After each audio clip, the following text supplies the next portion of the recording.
Hello，Hello，Hello，大家好，听得见吗？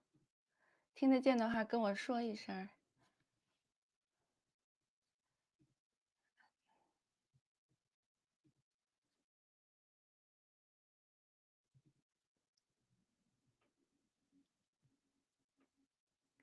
听得见吗？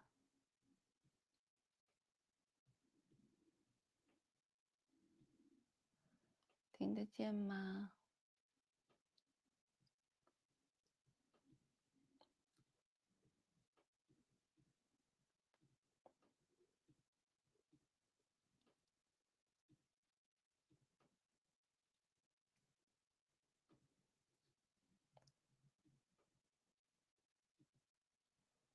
听得见哈，今儿是打多了，好，谢谢。哎呀，都是老朋友。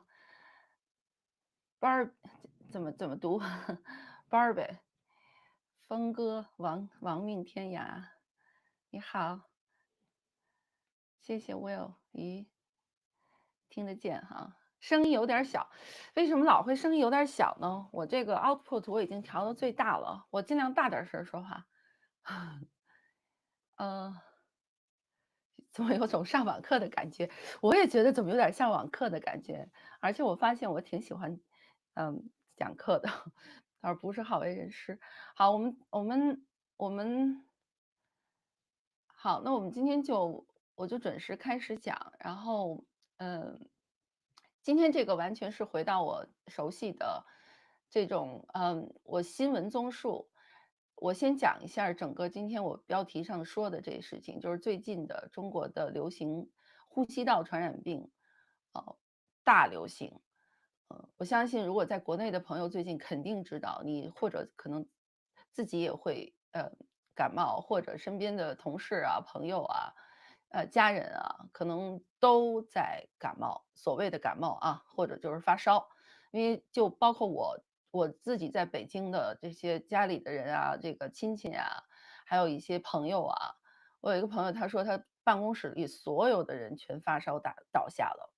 而且就是在这个新年前后，嗯，发烧，整个儿的症状就都是这种呼吸病流行。但是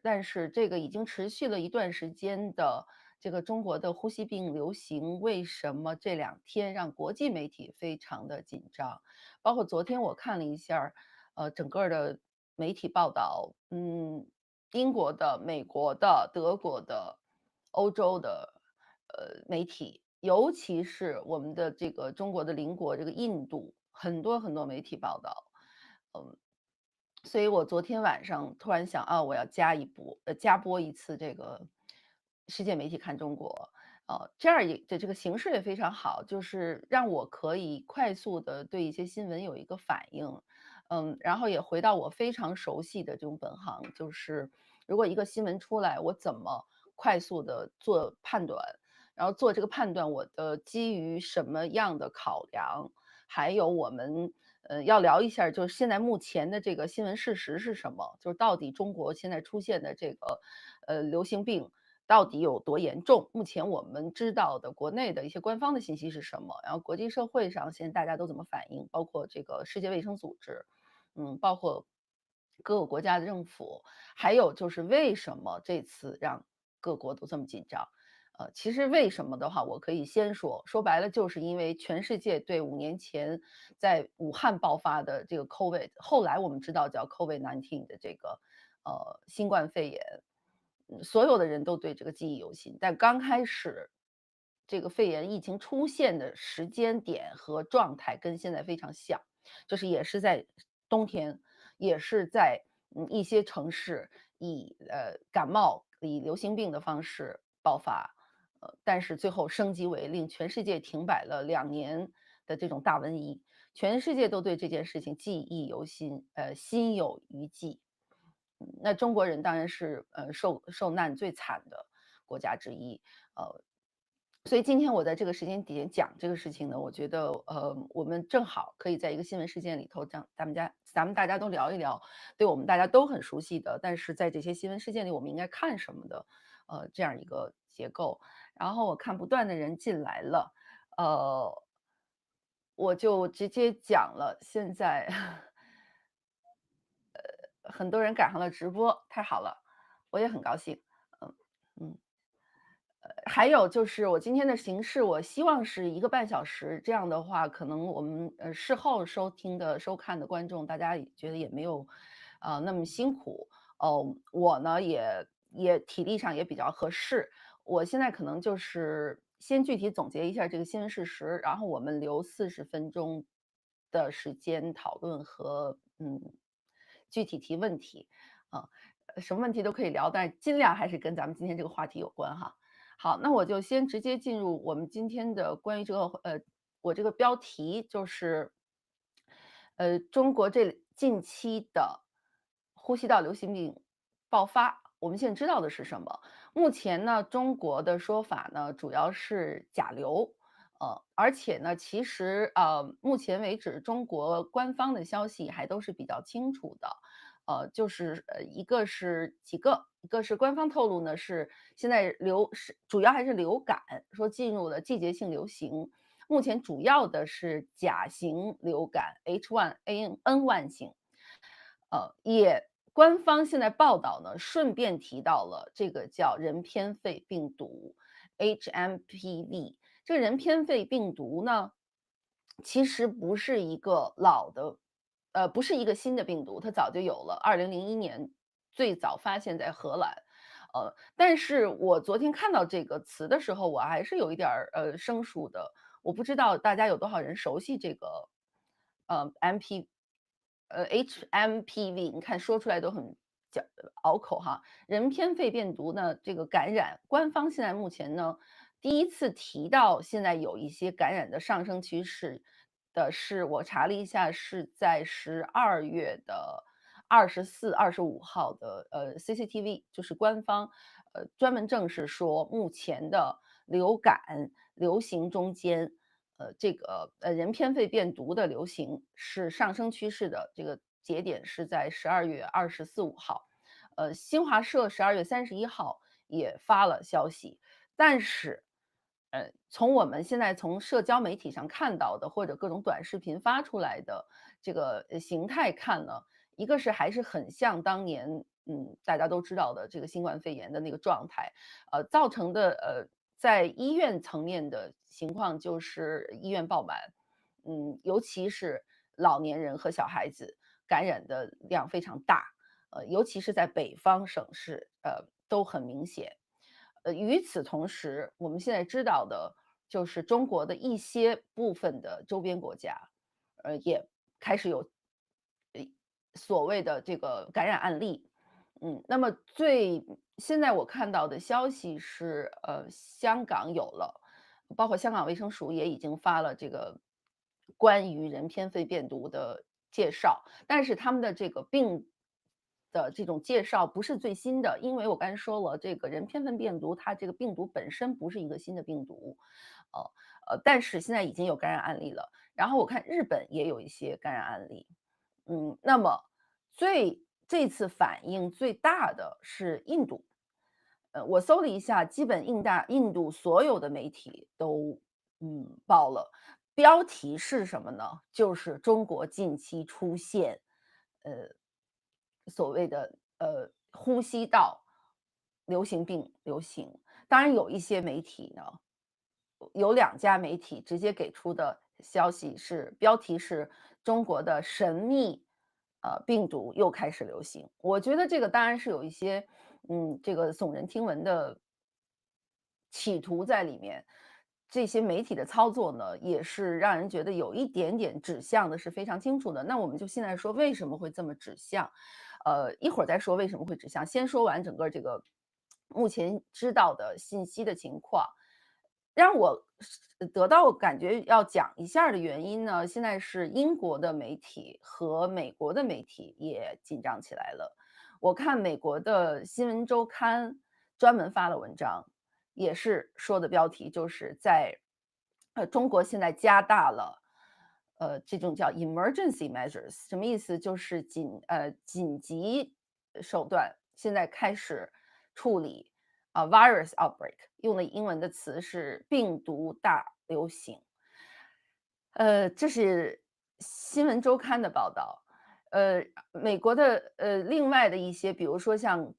处理健康问题的，有一个叫 iHeart Radio，也是写的比较清楚的。标题呢也是就是说中国的 hospitals overwhelmed due to mystery disease outbreak in China，又用的是 mystery，就是神秘病毒这个概念，也是有一些耸人听闻。一会儿我再讲为什么大家这个标题都会是这样哈。然后我看路透社之前是其实一周前就有发了稿，说的还是比较事实层面的，就是中国现在流行病大爆发。呃，很多很多的印度媒体就又转了英文的这些报道来说，印度要不要紧张？我们现在还知道的是，其他一些国家的媒体也在跟踪中国是不是有 outbreak，比如说德国之声，还有欧洲的一些健康的机构媒体，就是主管人类健康的哈。呃，中国的邻国亚洲国家，马来西亚，马来西亚呢，卫生部在周六发了声明，说，注意到了中国有HMPV 大爆发，的报道，但是呢，说这个人偏肺变毒的感染并非是新疾病，目前也没有必要强行给大家做这个所谓的 travel notice，就是旅行警告。而且呢，马来西亚的卫生部呢是安抚了一些民众说，年初和年末的流行病、呼吸病的这个增加都符合季节规律。巴基斯坦的国家的卫生服务部呢也已经指示他们的国家的卫生研究所紧密监测病毒，并说要通过这种定期的视频会议来通报和制定应对策略。呃，整个被西方媒体报的最多的还是印度呢。印度因为几次反应，一个是印度卫生总局的这个医疗博士周五的时候，就通过印度电视台向全国表示，说关于中国 HMPV 爆发的这种报道，目前呢没有确凿证据，说让大家稍安勿躁，而且说根据印度卫生部自己的12月的数据分析，说并没有发现所谓大规模病例。然后这些周边国家的这些反应呢，又被通讯社、西方的通讯社、西方的媒体、美国的媒体又 pick up 了。我昨天看到是福克斯电视台也发了稿，Fox Nine 也发了稿，都讲的是事实层面解释了一下 M 这个 HMPV 病毒是什么，然后就解释大家为什么紧张。那我现在来整体说一下这个病毒是什么吧。其实不是非常神秘的病毒，基本来说呢，就是属于2001年被发现的，是通过飞沫传播或者接触被污染的表面而扩散的一种病毒。感染的潜伏期是3到6天。一般呢，如果得了人偏肺病毒感染的话，它的症状是咳嗽、发烧、鼻塞、疲劳。目前没有疫苗或者任何特效药，所以它的治疗其实就是对症，所谓的症状管理。说白了就是你发烧你就吃退烧药，你咳嗽你就吃止咳药，然后用流感和感冒的方式来治疗。嗯，现在呢，各国我看了一下，不管是英国的、美国的这些卫生机构，他们在公共健康那一栏呢，也都是就是把 HMPV 这个病毒搁在那儿，然后告诉大家基本的这些病毒的认知，然后都告诉大家这是一个常见的季节性病毒。嗯，中国这边，刚才我说了，新华社和央视都有报道，但都藏在新闻里面了。在公众层面，大家知道的还是所谓的流感。然后呢12月31号和过去这2次的记者会，其实外交部发言人都有被问到，可是外媒用的表达方式是，嗯，虽然中国卫生部门已经采取紧急措施控制病毒传播，但中国官方将其描述为冬季常见的呼吸道疾病的高峰。外交部发言人毛宁也表示，冬季呼吸道感染高发，当前疫情的严重性和规模较往年有所减轻。外媒就又把中国媒体有一点点，中国官方和媒体有一点点往下 downplay 的这个特征又指出来了。倒没有说有瞒报，也没有说有一些什么特别让大家紧张的症状。可是关键点来了，就是为什么中国人一感冒，全世界都紧张？呃，其实还是因为武汉肺炎，所有的媒体报道，尤其是我看了一下美国的这些文章，他们都是先像我刚才这样叙述了一下中国的基本事实，最近有中国流行病爆发。但是在英文里面，只要说到四个词的叠加，现在所有人都紧张，就是 China virus outbreak 这三个词，然后就再说到 COVID，就这四个词连在一起，已经让所有的人从媒体到受众，从有一种条件反射的紧张。那么所有人就要定睛一看，研究中国是不是有具体的大家现在不知道的大爆发。二，中国官方现在到底在怎么表态？三，从中国的卫生组织到世界卫生组织，现在是怎么定义这个疫情的？啊，现在媒体报道我认为还是比较克制，除了有个别的媒体，除了有几家媒体，还有印度，用了 mysterious，用是 mystery，就是这个秘密、神秘这个词，来有一点点暗示，中国可能又要有什么麻烦了。整体呢，现在西方媒体对中国现在这一次肺炎的不叫肺炎，我都习惯性表述了哈，对不起，就是对这次整个呼吸道疾病爆发的报道还是比较针对事实的。可是我昨天又上了一下Twitter 去搜了一下，看了这个 trends，我发现有大量的印度媒体的记者在讨论这个事情，就是如果他们上面发一条 post，底下的讨论我也看了一下，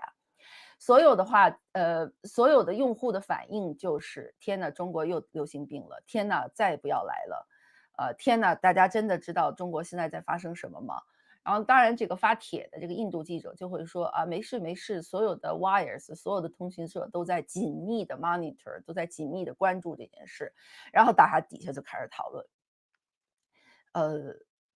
当年的武汉肺炎也是说是呼吸道流行病，也是说就是发烧，也是说中国政府可以采取措施严控。可是发生了什么呢？就又变成了大家所有人对中国的这个曾经出现过的肺炎和瞒报和错误的这种风控措施和错误的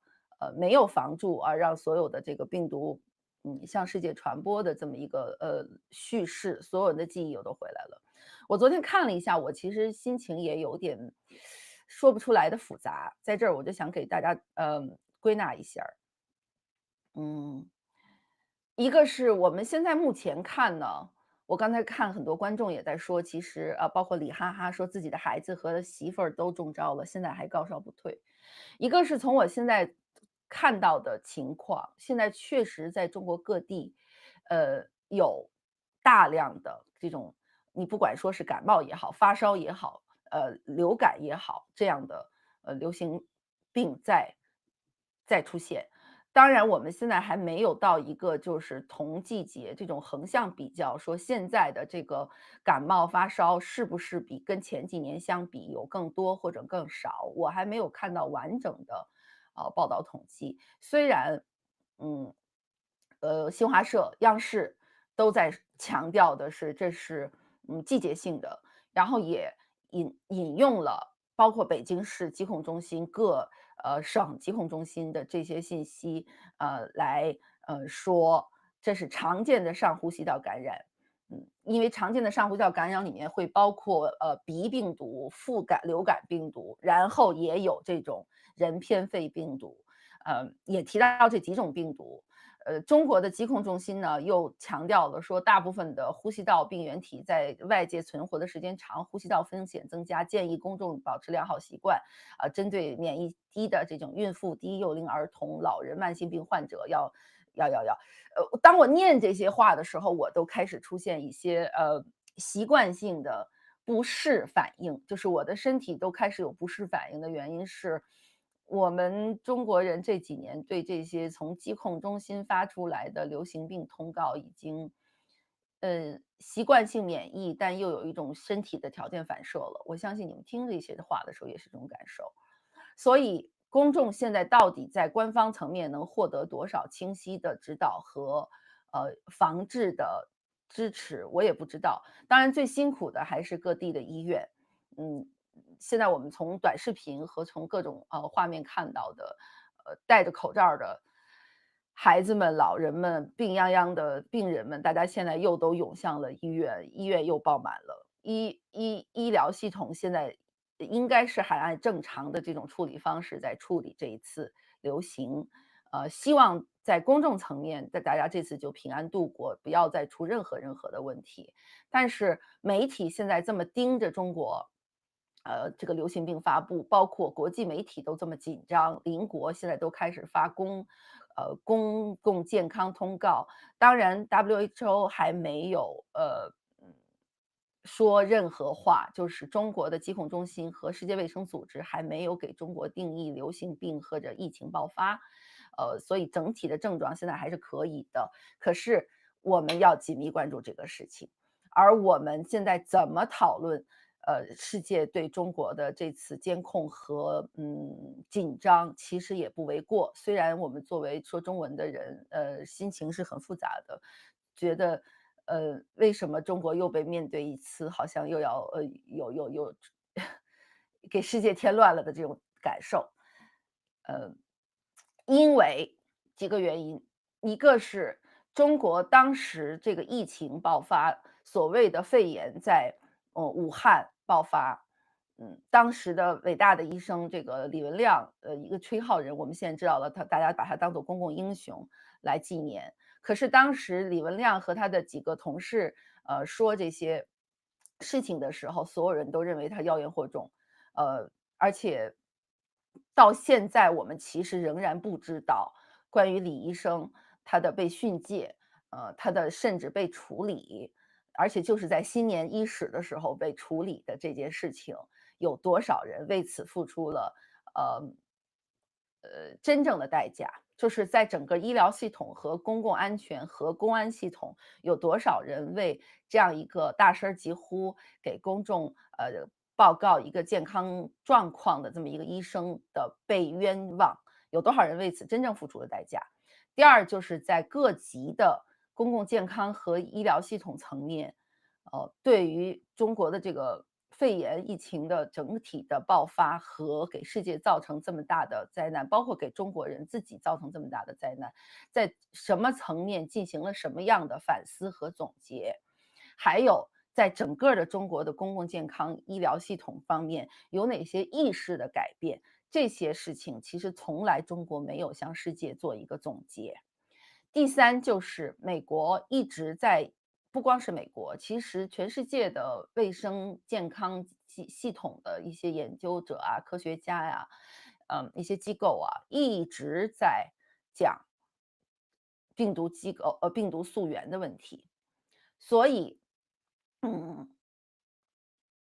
世界才这么不信任中国，就是中国到现在都没有说清楚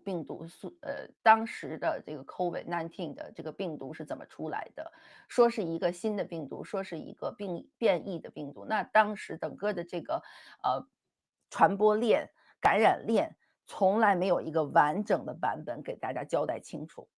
在公共告知层面，在外交层面，这是一个非常巨大的灾难。这个灾难搁在这儿是永远的一个定时炸弹，基本上可以就是说，任何时候中国只要有公共健康的问题，世界一定会又是像现在这样反应的，就变成了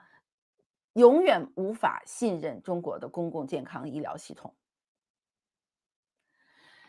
第四点就是我刚才念刚才这些各地的中国的官方的这些防控和表述的时候，我都有一种情绪上的不舒适，就是，呃，我们中文世界的人，只要跟中国生活有联系的，都对过去这5年因为 COVID 发生了什么而给自己的生活带来的这种改变和伤痛记忆犹新。就是这种伤痛是从来没有真正被拿走的，就是没有被治愈的。那么现在包括我们积累的很多的对公共健康系统层面的一些情绪，比如说，呃，还有一些问题，比如说流行感冒出现的时候，发烧出现的时候，还要不要去门诊？这个问题是老问题了吧？几年在肺炎期间，让大家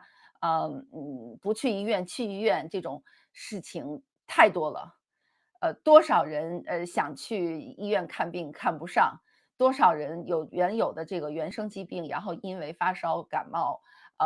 最后肺炎导致的这种呼吸衰竭死去，然后整个中国的这种医疗系统的这种瘫痪和混乱，包括找不到几片消炎药，找不到几个退烧药，全家人惨的不得了，更不用说我们都知道的封城，西安的封城，上海的封城，多少人恨不得要饿死在家里，大家各种各样的找食物，互相帮助，自救。然后就是莫名其妙的这种什么时空伴随呀，什么什么，全国的这种监控啊，只要你有个风吹草动，就全程全全体网的这种监控，把人的生活完全停滞和打乱，一幕一幕。我现在说起来，我觉得都是有受PTSD。可是这些事情我说了这么多以后，我们感受是什么呢？没有来自中国的官方和公共的大讨论，来重新修复和建构这些认知，不管是创伤也好，不管是教训也好，不管是如果再来一次新的公共卫生的公共健康的疾病和这个疫情的时候，哎，疫情这词儿我也很烦。怎么处理？怎么大家用心平气和的态度、信息流通的方式，把正常的这种公共卫生问题处理好，然后给世界一个基本的通报，都不说给世界一个交代，就是给邻国一个主动的通报，能够平复大家的这种怀疑，能够不要让这种从外交层面和世界层面看笑话儿，能够让中国成为全世界公共健康领域的一个正向的一个存在，而不是只要中国一感冒，全世界都紧张这样一个状态。这个是我现在做这期节目和我们今天讨论的最重要的重点，就是中国在过去5年里，所有我刚才说的这些问题，从来没有好好的、公开的、客观的讨论。我们看到的是又一次的习惯性的、懒惰的重复和这个说一些习惯性的话，你不能说他们说的是废话。比如说刚才我念的这个新华社的和央视的这些报道，我都懒得去做这个文本比较。如果有人不怕痛苦去做一下比较，现在新华社和中央电视台写的这些公众告知的这些文本，跟我们5年前看到的文本有差异吗？为什么绝口不提大家曾经知道的肺炎爆发的情况？现在全民其实对感冒发烧去不去医院，是怎么样拿消炎药，怎么在家护理，怎么自我隔离，什么时候买口罩，这些东西又熟悉又麻木。为什么中文媒体上就没有任何的报道和讨论了呢？现在让世界全来盯着中国，然后所有世界的媒体只要一报道中国感冒发烧流行病，就要把中国曾经发生的这一套东西重新拿出来讲一遍。所以这个真的是中国公共治理事件里面最大的嗯失败，也是永远没办法修复的一个伤痕记忆。我不知道中国政府接下来要怎么样面对这种全世界的 mistrust，就是不信任。但这一次这个小小的感冒接出来的这个能让我们感受到这一点。我没说哭，我没有说哭，张俊，我只是提起来肺炎，发现我们每个人都有太多的没办法修复的公共记忆。嗯，所以我总结一下儿吧，就是关于现在 HMPV 人偏肺病毒，中国官方目前没有专门强调这是一次大流行，但是在新华社、央视，和一些地方的报道里面，也没有回避这个肺炎病毒，这次病毒的这个表述，但是把它和其他的流行病和这种流感型病毒呢搁在一起告知了。而这个人偏肺病毒本身呢，是在香港叫做人类偏肺病毒，在台湾叫人类间质肺炎病毒，是这种副粘液病毒科下面的一种，是单链核糖核酸病毒。它的表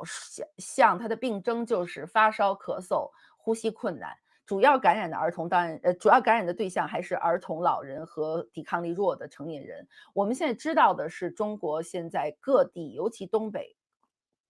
北方省份，北京，14岁以下人群的人偏肺变图的感染率有所上升。现在周边国家的卫生健康官员正在安抚他们本国的民众，不要担忧。周边国家的卫生系统的官员现在都在提醒本国，是这个病毒不是新现象，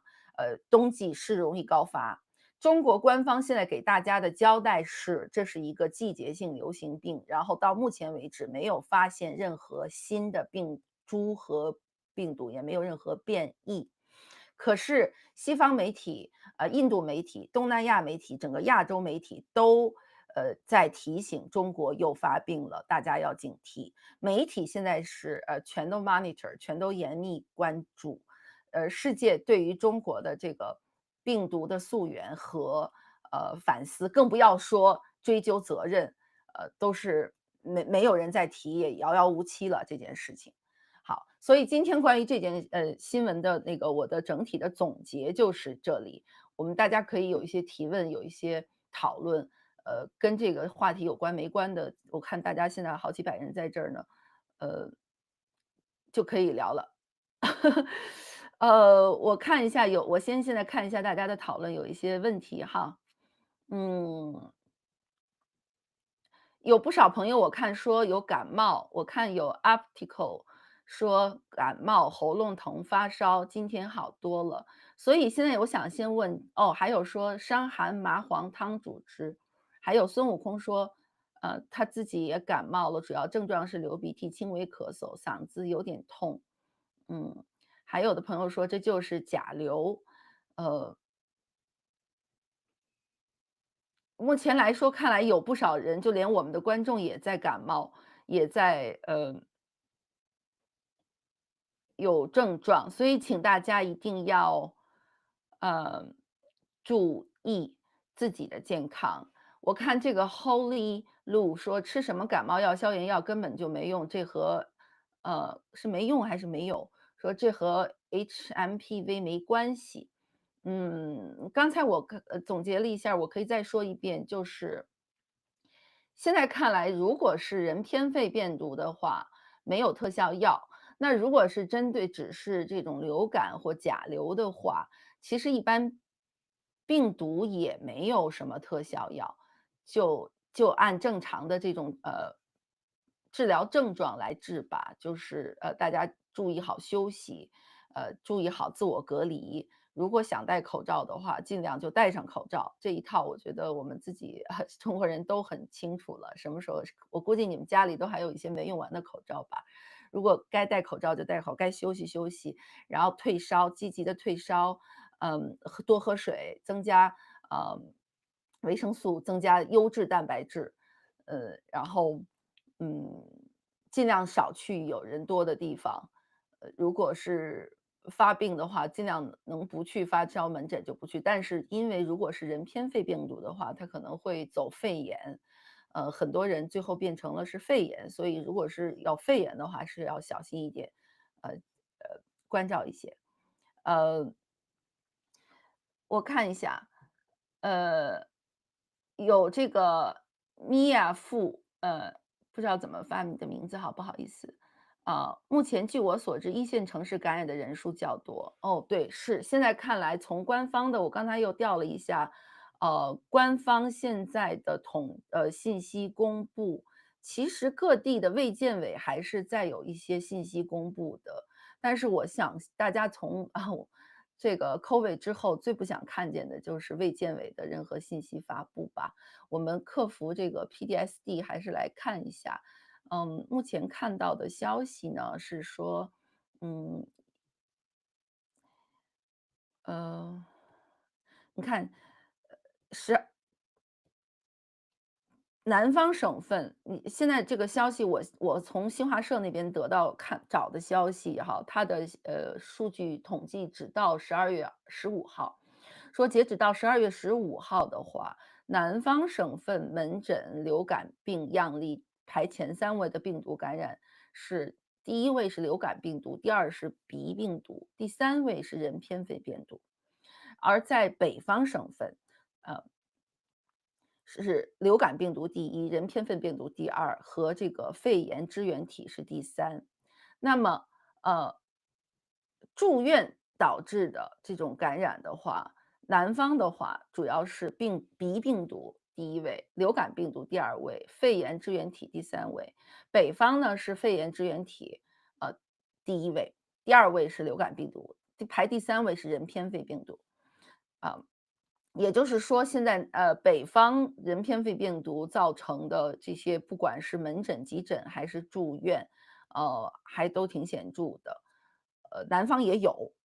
嗯，但是现在，到底还有多大规模上的继续传播，不知道。我看，2024年12月30号，也就是新年前的最后一天，北京疾控中心说的是，认为北京是甲型 H1N1 流感，也就是甲流嘛。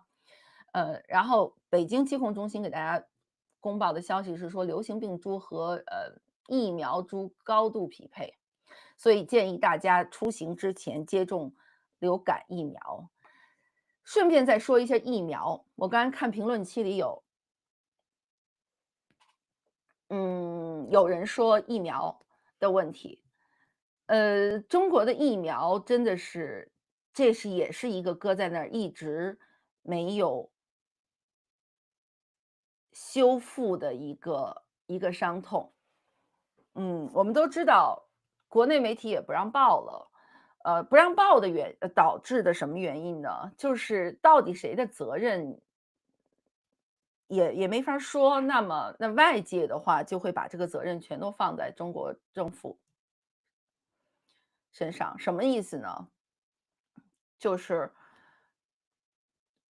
中国在疫苗的这个层面上，到底做了哪些有效的和无效的工作？到底中国的那些什么莲花清瘟那些药，还有中国的这几个曾经的那几个那个疫苗有用没用？还有多少后遗症？所有这些东西我们都不知道，所有这些我们都不知道。嗯。但是我知道的是，一直在社交媒体和民间，甚至我身边的一些朋友，都在讲，有中国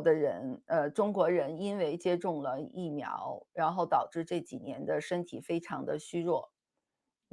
身体状况非常的不好。而且有一些老人，我们身边有一些朋友的老人这个父母啊什么的，因为接种了疫苗就去世了。那当然又没法从医学上又没法去证明说到底是因为其他的本身的疾病，还是疫苗，还是得了病以后的这种变异和转移都没法说。所以我在这儿强调的是，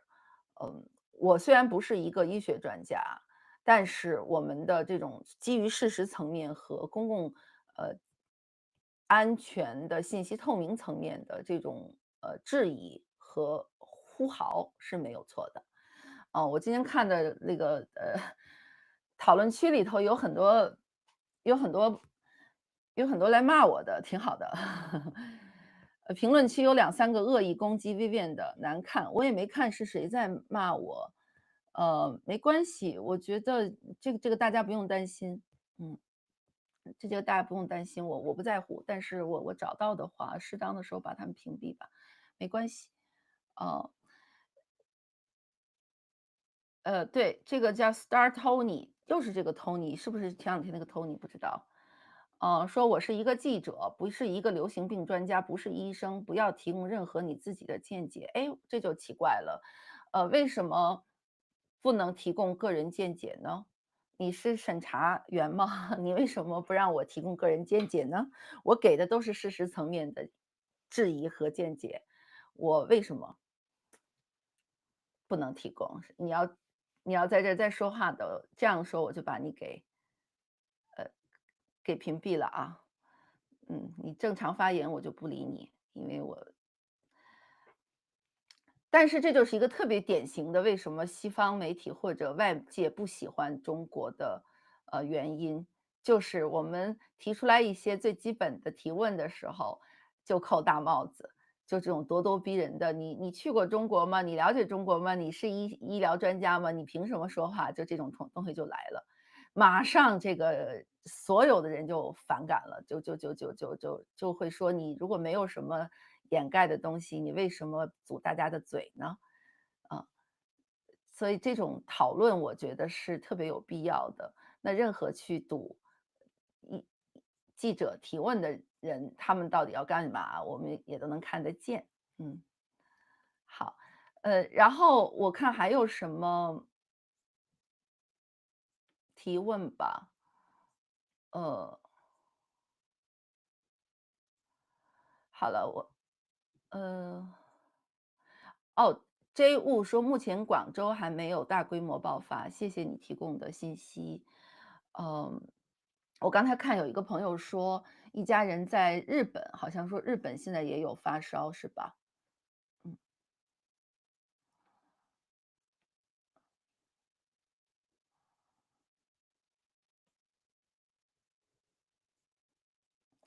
然后三线城市说还没有爆发，谢谢你提供的消息。嗯。哦，山口太太的优雅生活说，我们一家三口在日本全部感染，发烧2天，咳嗽继续。哎呀，真不好意思，sorry to hear that。所以你们那个在日本的话，可能可以通过，呃，日本应该现在一个是好好休息吧，一个是按照发烧咳嗽的这种对症下药来治疗吧，但是也要看一下当地的这种健康提示。嗯，注意自己的这个健康，保护好自己。呃，还有什么提问？对，Holy 呼噜说中国式的 PDSD 好可悲。确实是的。我今天做这期的时候，我也在想，嗯，就像我说的，只要在媒体上看到 China COVID virus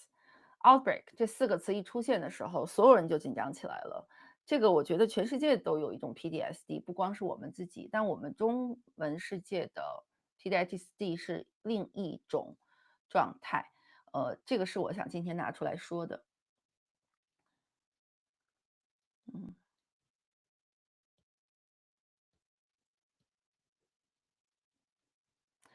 有一个朋友说，我朋友有一个用户叫 Nina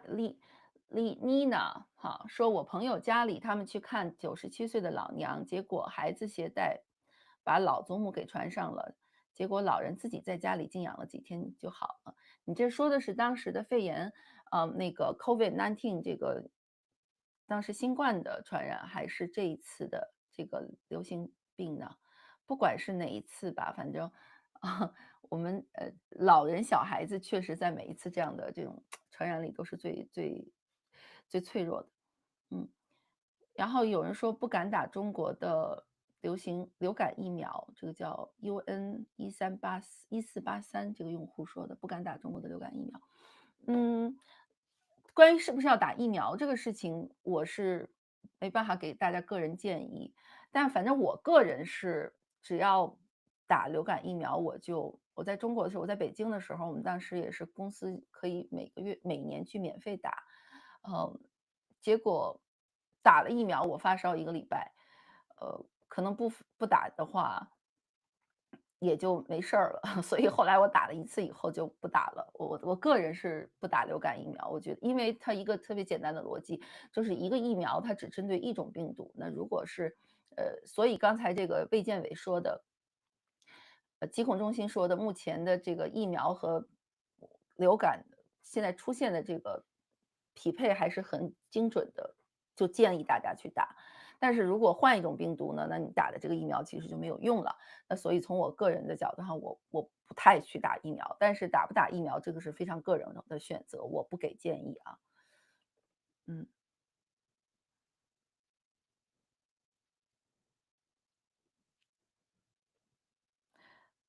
关于中国的对，有这个 J 务说希望这次别再全球性，国内爆发就爆发吧。国内爆发我们也不希望它爆发。我现在其实想看的是几个点啦，一个是就是现在整体各地方的信息，搜集信息披露，卫生系统是怎么应对的。第二就是公众到底在这个恐慌和冷漠中间，是不是能够达到一个平衡，就是既不太，不当回事，还是要注意一些，不管是这种，自我防范啊、隔离呀，正常生活的同时，保护好自己的健康，还有就是要求公众得到这种该有的信息更新。还有就是卫生系统怎么应对。我现在目前看到的情况，我再说一遍，我没有认为中国真正有到所谓的 pandemic，就是任何的疫情。但是 outbreak 这个词是可以了，就是各地的，这个是中国官方自己说的，各地就是在流行病爆发上升阶段。但是流行病是有季节性的，它的爆发和成为一个pandemic，成为一个疫情，到成为一个所谓的大的一个全球性的传播，它中间还差着很多级别呢。呃，这个过程我希望这次就很平稳的过去。我想强调的，今天讲的是，为什么中国一个这样一个季节性的，如果我们现在认为它是季节性的一个流感或者传染病的正常爆发，会让世界如此紧张，讲的是这个问题，好吧？我再强调一下是，嗯、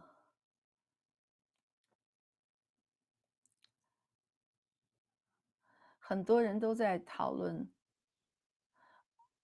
啊，有一个那个张静说，我中国的60多岁的姐姐打了疫苗以后，发现肺部长出结节，难以治疗。嗯，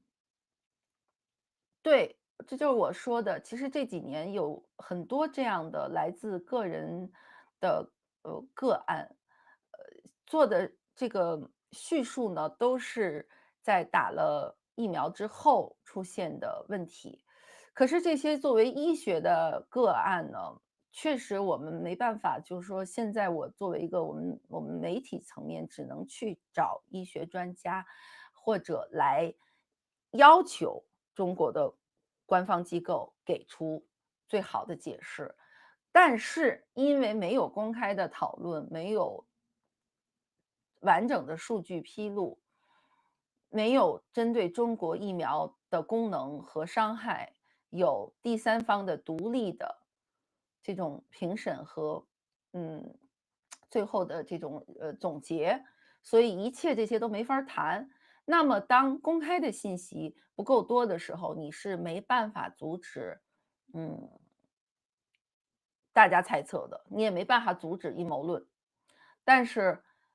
要看清楚整个这几年对于中国的，不管是病毒的溯源，还是疫苗的讨论，还是后遗症的讨论，这个信息传递的或者这个信息链的形成是顺序是什么？不是先有阴谋论，是真的是中国先有肺炎的爆发，然后出现了瞒报，然后导致中国自己的爆发，然后病毒传向世界。这个事实的叙述是非常清楚的，而不是阴谋论。嗯。嗯，我实在是不喜欢看这几个在这儿一直说我的这几个人，我把他们屏蔽了吧。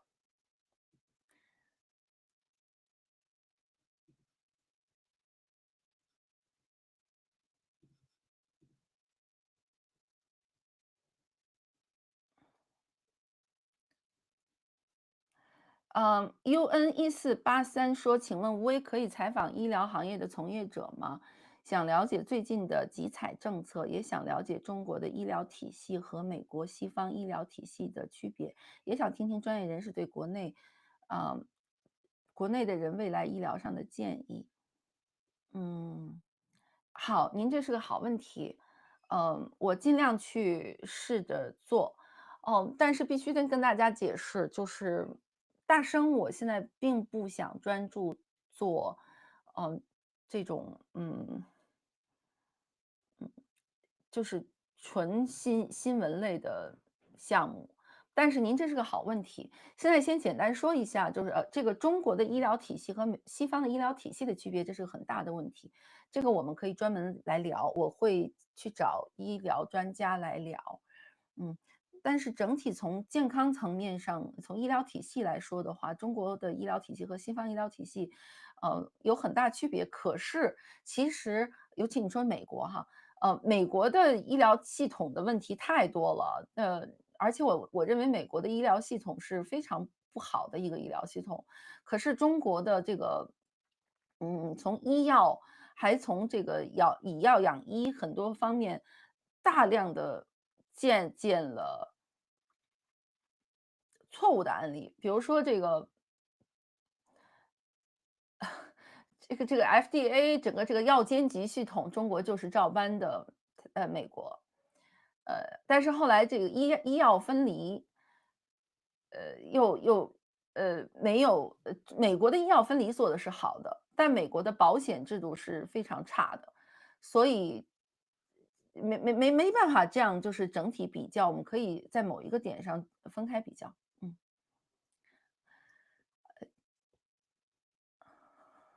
还有这个7461晨曦，我也是这几年体检肺部出现结节，这期间除了打过疫苗之外，并没有得过新冠或者肺炎，所以高度怀疑是疫苗原因。嗯，是。听了你的这个案例，这是我经常听到的一个样本，就是有肺部结节，没有得过病，没得过肺炎，除了打疫苗没做别的事情。嗯。孙悟空，国内我个人的感受就是信息的不透明，对于突发公共卫生事件，下意识就会不相信他们的话，自己又不专业，不知道如何应对，很无奈也很无助。很理解你的感受，呃，不要无助，我觉得还是有一些信息是可以参考的。一个是多看一些信息，但是不要轻信一些谣言谣言这个词我也不喜欢说，不要轻信一些 disinformation 和这个 misinformation，还有就是一些阴谋论的东西。目前来说呢，从现在的比如说像这次的人偏肺病毒这次的这个爆发，或者整个中国流感目前的爆发，我没有看到有任何这个瞒报或者漏报的这种嫌疑。可是我们都知道的，或者让大家所有人都很不安的是，有一种习惯性的把小事压下去，把大事变成小事，能不说的就不说。如果有一些事情还是对中国的这种国际影响和公共形象不好的话，所有人就选择压下去不说。所以这种系统性的去信息不透明，系统性的媒体不让报，不能好好报的这些问题，让公众很担忧。就是没有一个信息公开，没有一个自由讨论言论的环境里面，呃，就是容易让公众产生焦虑感的。但我觉得咱们作为个人的话，我们多看一些可以核实的，可以核实事实来源和数据来源的一些消息，然后把这种焦虑和公开讨论出来，然后尽量去找一些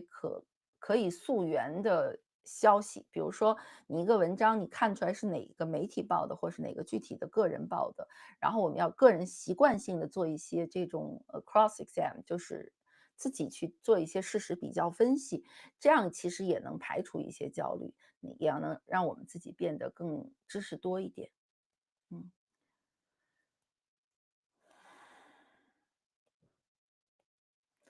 有一个观众说说连食用油运输罐车都用矿物油的车混装的国家，他们的疫苗出问题几乎是一种必然。哎，就是这个问题啊，就是说到之前的这个食用油罐装油，你们这个食用油的车食用油的车用来装工业的矿物油，这个事情大家还记得吗？我记得当时那个消息出来的时候，正好是有另外一条新闻，本来我还想报呢，后来放掉了。是说中国的老干妈在欧洲啊，还是在哪儿啊，在日本啊，忘记了，就是发现大规模的，这个工业含量超标，某一种元素超标，嗯，我就赶紧把我家2瓶老干妈给扔了。后来想想老干妈真冤枉啊，因为如果是所有的中国的食用油都不一定能够免受污染的话，老干妈它可能是从原料上被污染的。那么其实并不是老干妈这个厂子的问题，可是新闻出来的时候是针对的是老干妈的这个被核查以后出现的这种致癌物质，还是这种工业品含量。对老干妈很不公平，所以当时我就把老干妈我们家2瓶一瓶开了，一瓶没给开了，我全给扔了。谢谢你提起来这个事件。还有一个说，其实大陆人免疫低下很大的原因是和从小到大就吊瓶有很大关系，这是个好问题。中国有一个很大的问题就是抗生素滥用。我们都知道在美国吧，或者我估计英国是一样的，医生是轻易不给抗生素的。抗生素是绝对你在药房买不到的，是一定要去医生处方去给开的。所以它造成的一个情况就是，一般人小孩子发烧发到39度、40度，只要没有证据证明它是炎症的话，医生是不给开抗生素，不给开打吊水儿的这些消炎药的。可是在中国，咱们所有人都知道，随便就去打吊点滴，随便就是打吊瓶，它这个抗生素滥用是非常非常大的问题，确实你提到了。嗯，所以我采取的措施是在中国，我从来不打，医生让我打吊瓶，我从来不打。我在中国没打过吊瓶，可能打过1次吧。嗯。还有说不就是挂葡萄糖吗？倒也不是，我觉得确实中国存在很大的抗生素滥用的问题。嗯。我谈不上科普了啊，其实我不是医学专家，我只是把现在目前看到的所有的信息给大家总结。当然，我这期节目的主要的嗯话题是想聊一聊，过去5年，因为 COVID，因为这个武汉爆发的肺炎，因为整个所谓的这个新冠肺炎大爆发，而给世界带来的一种心理阴影和全球 PTSD。那么中国的一个简简单单的，如果我们认为现在的是一个简简单单的季节流行病，为什么让周边国家如此紧张，让全世界的媒体现在都很紧张？我想今天聊的是这个问题。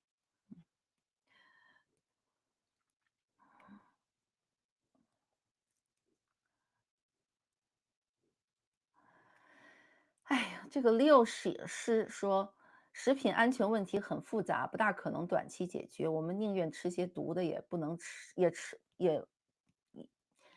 我们宁愿吃点毒的，也不吃吃不了贵的，是吧？是看今天的这个餐饮行业的困境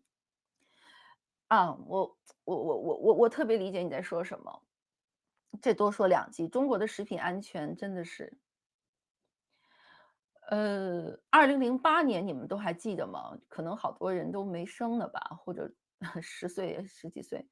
2008年出来的是这个三鹿奶粉的三聚氰胺事件。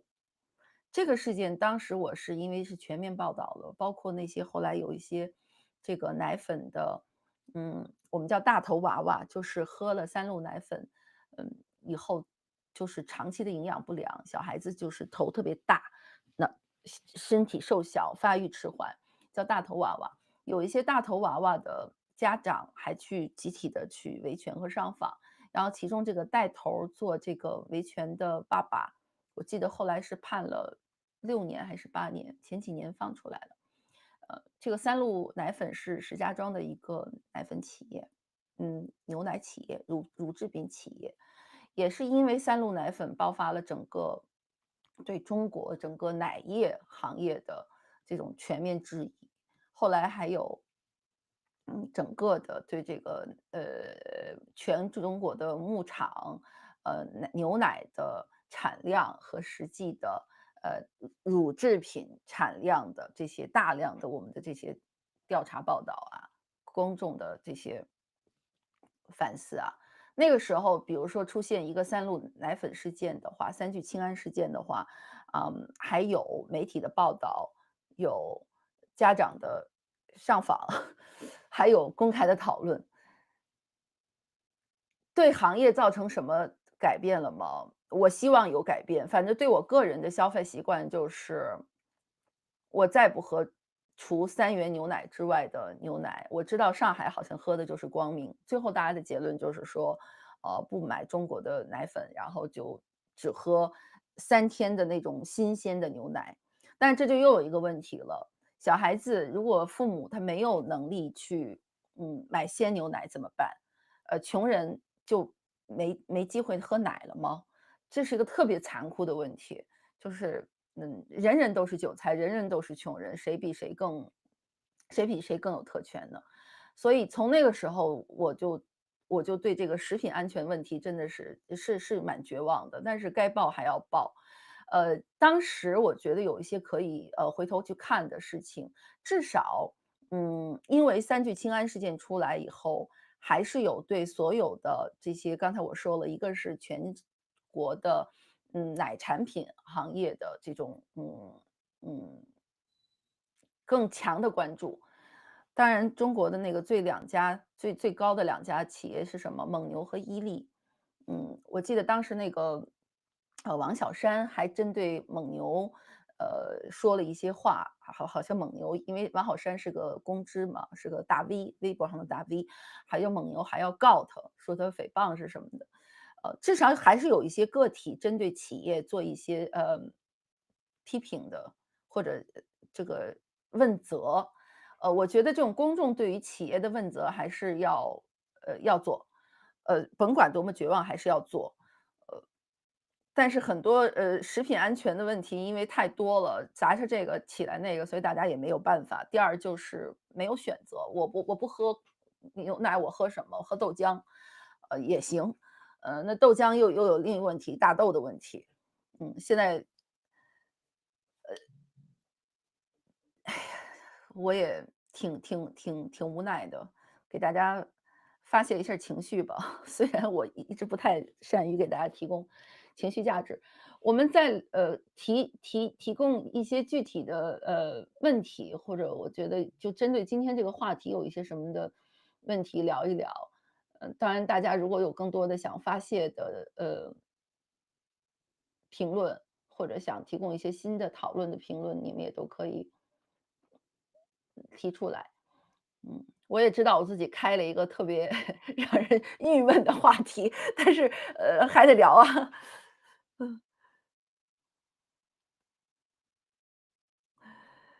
嗯。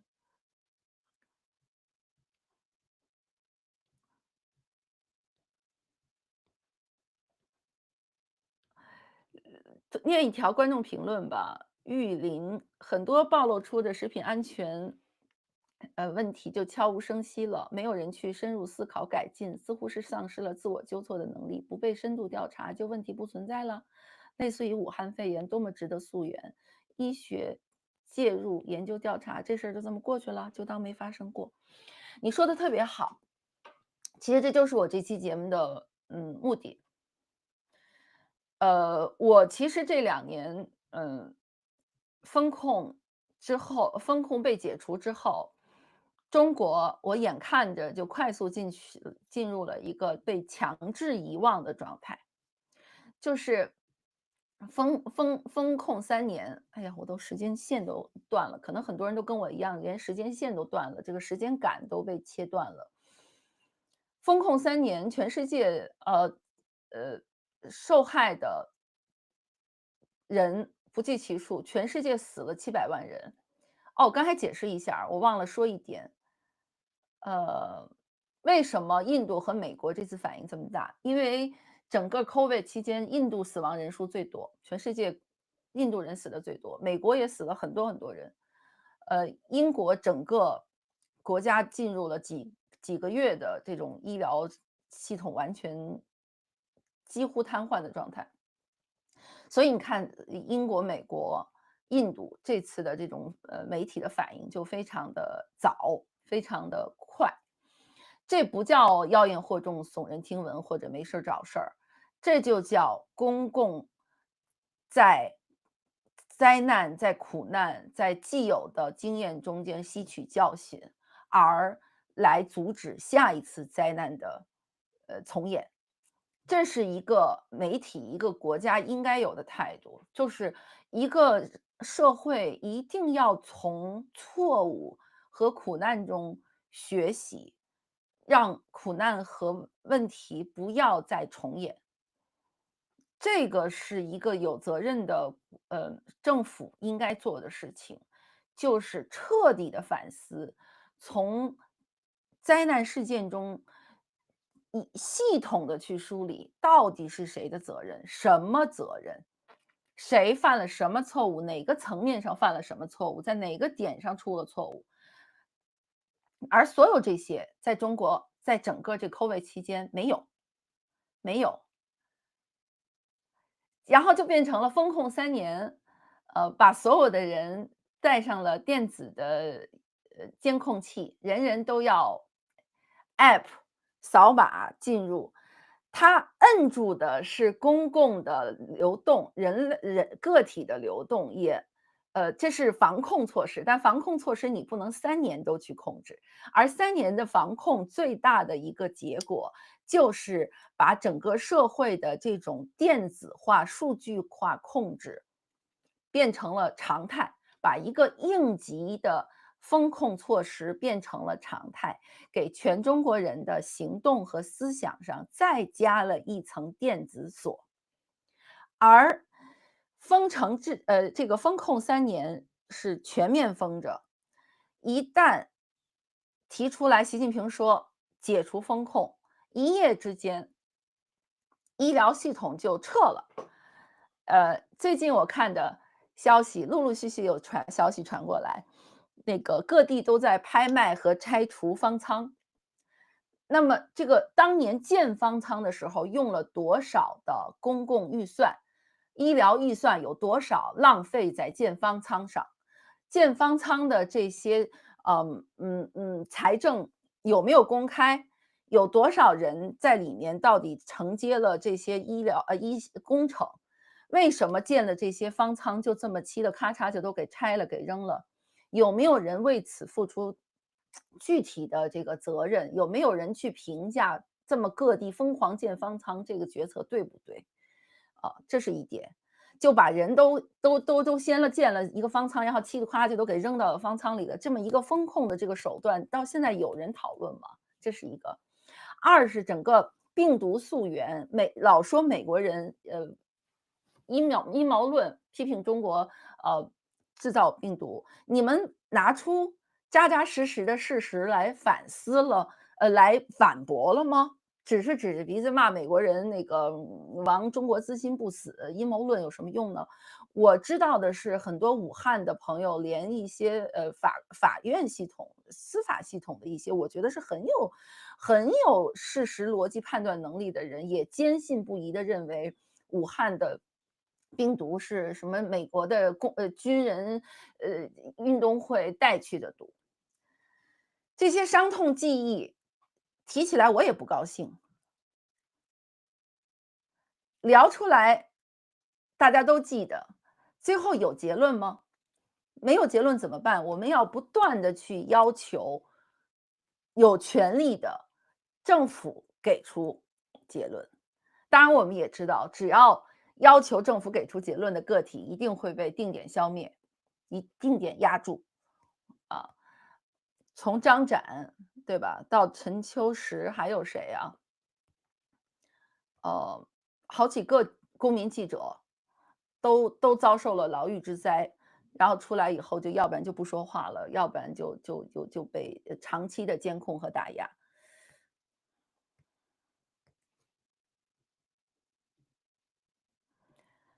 所以刚才这位朋友说的没有反思，没有追责，所有的事情就压下去了，就这么过去了吗？我们不能让这些事情过去，我们有机会就要把它谈出来，有机会就要把它说出来。虽然不愉悦，虽然没有咱们凑在一起唱歌跳舞、吃喝玩乐愉悦，但是这些事情、这些话总得有人说。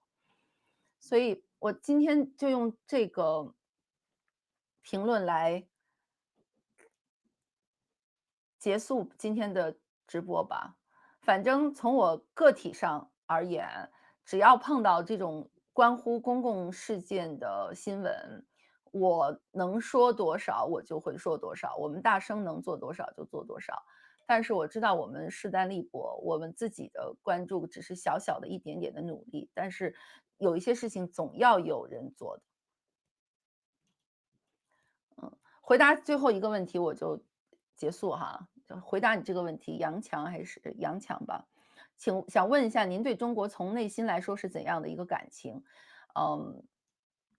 好，你这个同一个问题问了3遍。嗯，我在上一期节目里说过，我们从小被教育的有一些认知，就是热爱集体，爱家、爱国、爱集体，对吧？我是中国人，我爱国。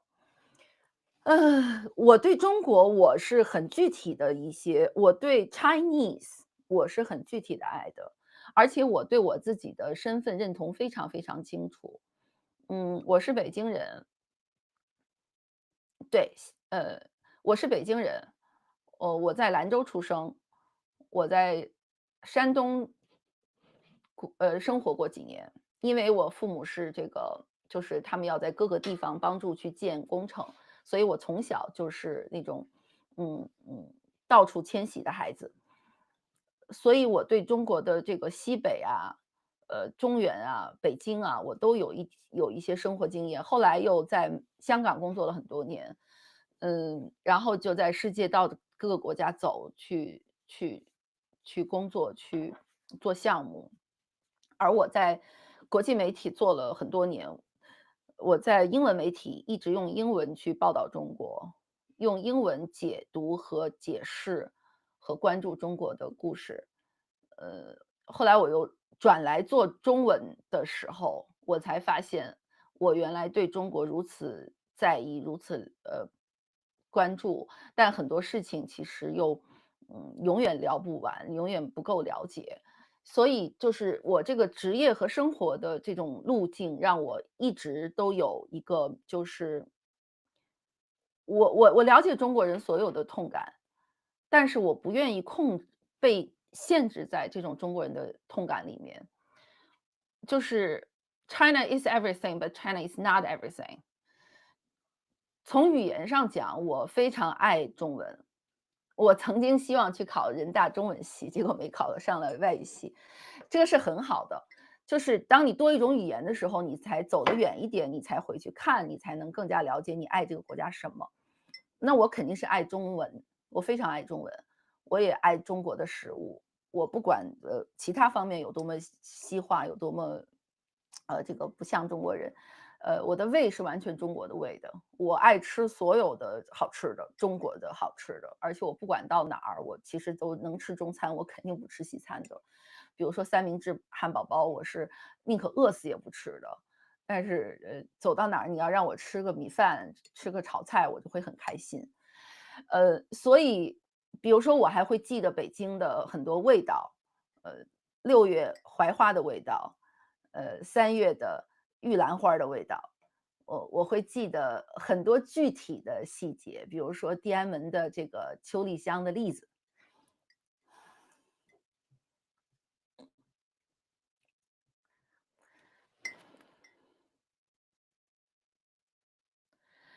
所以说起中国的时候，你看说起这些让我很想念的东西的时候，我就会情绪有点激动。就是我会喜欢中国的是很具体的东西，我会很想念，比如说北京像我的故乡这样的地方。可是也因为这种很具体的想念，我就特别希望中国好。然后希望中国好的方法不是，盲目的夸它，是看到它有，问题的时候，呃，点出来，帮中国解决具体的问题。比如说中国人的这个食品安全的问题，我听了以后就很难受。因为我也吃过地沟油，我也吃过路边儿摊儿的这个麻辣烫。嗯，当我现在不用再吃地沟油的时候，我想还有那么多人在吃地沟油，我就很难过。然后我想起北京的时候，我想起那个有那么多可爱的街呀、巷啊，那些有烟火气的角落已经都被拆了，我就觉得那是一个回不去的故乡。所以说到对中国的感情就是这样子的，我会分得很清楚，就是我知道我自己爱的是那里的江山、那里的食物、那里的人，然后是一些人，不是所有的人。我也会很讨厌一些人，因为他们做的事情，然后我会对中国的制度非常的痛心，我觉得中国应该有一个更好的制度。我不认为中国现在的制度是对中国人好的。所以包括像今天这个肺炎，这个中国的这个武汉，因为武汉肺炎而让世界这么紧张中国，我的情绪是很复杂的。我觉得在某一些层面对中国是不公平的，就是世界，对中国已经完全没有信任了。这种信任的建构是需要很多很多年的。所以那我看到这样，我会觉得对中国是不公平的。可是你需要去反思为什么不公平？是外交上中国是彻底失败的，然后这个整个 COVID 因为中国的这种刚开始的瞒报导致的，全世界确实都停摆了很久。所以导致的中国人和中国这两个形象，这两个概念在全世界现在变成了非常非常负面的一个存在。这个 COVID 是一个巨大的转折点，这个转折点对接下来我们几十年的中国人在全球的生存状况有什么样的改变，我们都不知道。每碰到一件事情我们来看，嗯。但是，只是难过没有用的，还是要找到问题的所在，然后，努力的去找到制度的根源，找到，有权利者犯的错误，找到我们每个个体可以做的事情，找到全社会可以努力改变的地方。否则没有这样一个，改变的话，这个国家永远就是这样子的，它会在苦难的这个循环里不断的循环，不断的循环，不断的循环。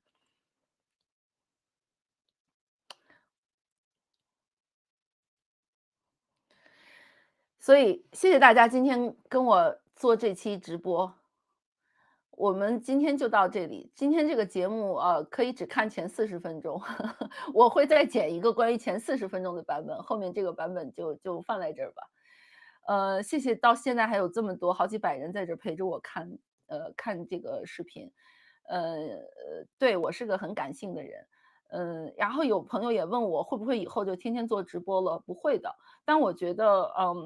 但直播是个好办法，就是可以让我有新的东西的时候，我可以马上出来给大家反映和梳理。而且这也是我的老本行，就是出现新闻的时候，我是兴奋的，然后我可以很快的给大家把这个新闻从，新闻的角度、新闻价值的角度，还有就是上下文，我在李厚辰的节目里面，我们两个直播那次，我专门强调了这个 context，这个上下文，这种情景很重要，上下文很重要。所以今天其实我聊这个公共费，这个流行病的事情，其实我就是想把大家 put back to the context，把大家放回上下文，想一想我们为什么到此刻要来用这样的方式来说这个新闻，这个新闻的这个媒体里面的上下文是什么？其实关于上下文，更多的就是公共记忆，就是公共记忆。就是当有一些权力之手、审查之手有意的要把个体的公共记忆、个人的记忆、整体的公共记忆抹杀和切断的时候，我就要努力的大声疾呼的把记忆拉回来。所以我一定要在每一个点上把公共记忆拉回来。我也相信大家都不要忘记，很多事情才几年，不能随便就忘了。好了，谢谢大家，我今天直播就到这里。